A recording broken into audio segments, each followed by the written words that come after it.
adolescentes de su edad. Sin embargo, este ciclo escolar inició para él con estudios en la Universidad Autónoma de Quintana Roo, donde se está preparando para ser ingeniero tras ser considerado un niño genio. Pues un poco nervioso porque es básicamente un entorno completamente desconocido y nuevo para mí.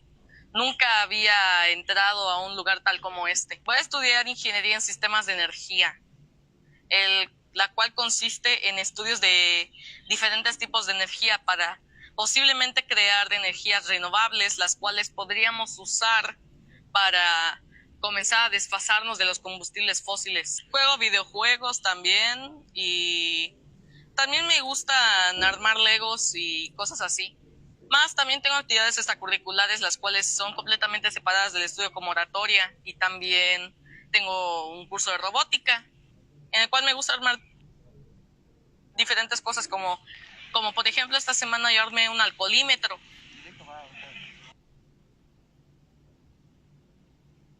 Wow.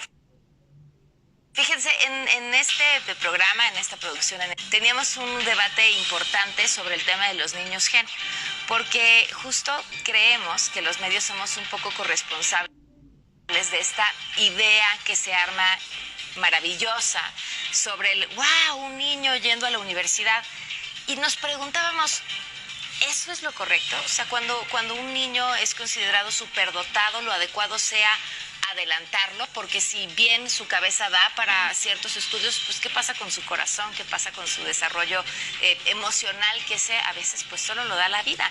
Le agradecemos muchísimo al doctor Carlos Sánchez Muñoz, psicoterapeuta cognitivo-conductual, que nos acompañe esta mañana en DPC. ¿Cómo estás? Pamela, qué gusto compartir contigo, Poncho. Y pues sí, qué buena pregunta te planteas, porque qué triste que un niño que es sobredotado, que tiene una alta capacidad intelectual, es decir, en una escala Wechsler que va más arriba de 130 puntos. Esto es muy importante mencionarlo, porque hay niños que pueden tener, ser muy talentosos, que pueden tener una gran inteligencia, ser creativos, pero estamos hablando de casos muy específicos, gente que ya tiene una sobredotación arriba de 130 puntos. Y entonces, ¿por qué tienen que ir a una universidad donde hay personas de otras edades? Bueno, lamentablemente, porque en México podemos contar con menos de los dedos de una mano centros especializados para atender este tipo de niños. Es decir, ellos, los niños sobredotados, no debieran, si hubiese en México centros especializados como ocurre en Estados Unidos,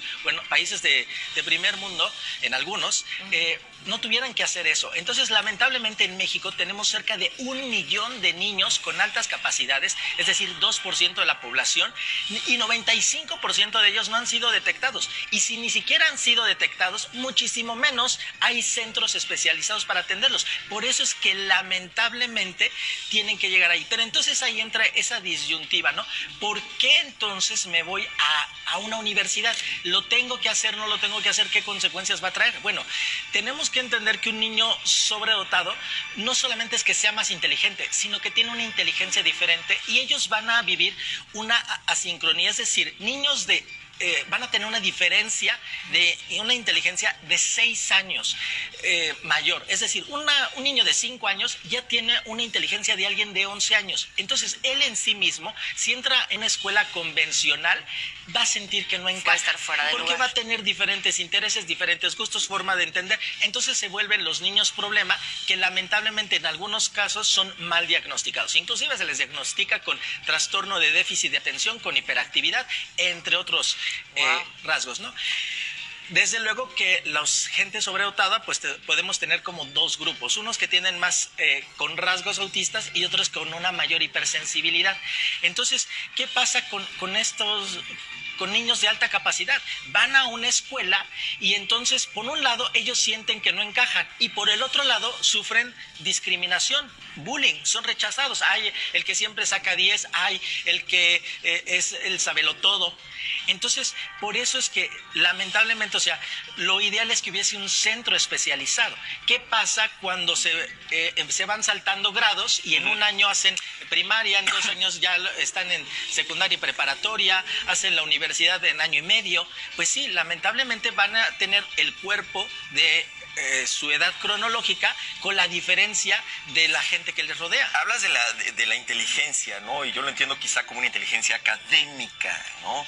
Pero ¿qué hay con sus, digamos, con sus deseos sexuales? Ese tipo de desarrollo también está adelantado. Sí, digamos que debiéramos hablar de 3 tipos de edades. La edad cronológica, biológica, fisiológica del cuerpo, la edad de la inteligencia emocional y hablar de la inteligencia cognitiva. Entonces, es muy interesante tu pregunta porque las escalas Wechsler, que tienes 10 subescalas, que mide la inteligencia verbal, memoria, etcétera, la capacidad de procesamiento, se enfoca en la parte lógica matemática.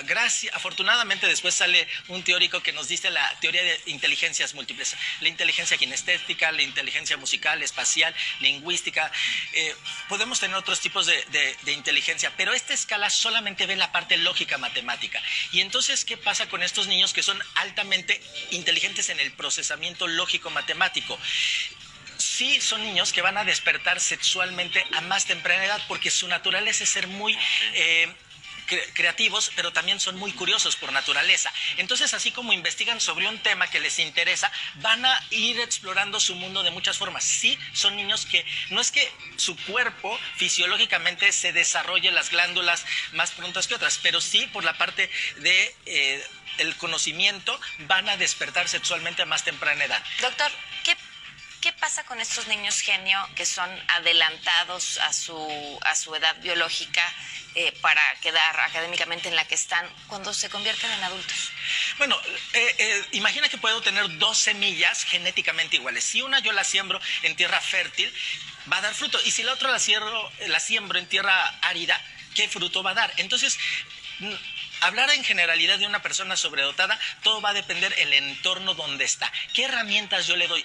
La función de los padres no es frenar el crecimiento intelectual, sus capacidades, ni tampoco estarlo empujando, sino más bien se trata de acompañar. Entonces, los resultados van a ser muy diferentes en cuestión mucho de su entorno. ¿Qué herramientas yo les doy madurativas para que puedan, sí, socializar con sus pares en edad cronológica? Porque ellos van a vivir, por ejemplo, una persona muy inteligente a los 5 años puede tener la capacidad de desarrollar un Lego, pero su capacidad psicomotriz fina aún no está desarrollada. Va a ser mucha frustración e impotencia y esto se va a ir manifestando a lo largo de su vida.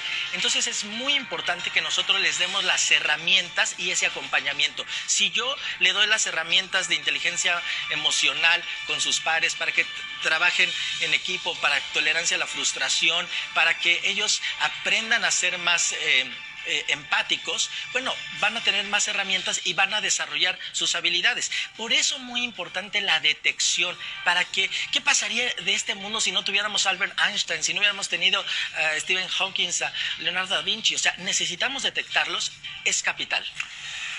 Pues muchas gracias por la visita. Un gusto siempre. Gracias, muchísimas gracias.